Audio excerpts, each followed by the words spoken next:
Eto ha, itong sinasabi ng sundalong kanin, if this is real or totoo ba talaga to, it only means nagko-contradict yung mga pinapalabas nilang naratibo na mahina na ang mga Duterte, wala nang sumusuporta sa Duterte. Kung kasing mahina na talaga ang mga Duterte sa politics, kung wala nang simpatya at tiwala ang mga Duterte sa mga Pilipino, bakit VP Sara's public trust ratings highest among the public servants up until today?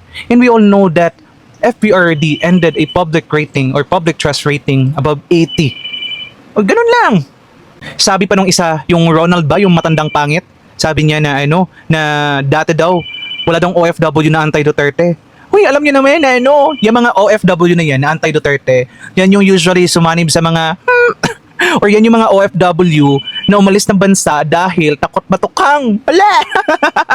So malamang, anti-Duterte talaga yan kasi napuwersa silang umalis sa bansa dahil ayaw nila matukhang, takot matukhang dahil addict. Yan yung usually mga DDH addict at mga rebelde. Ganoon!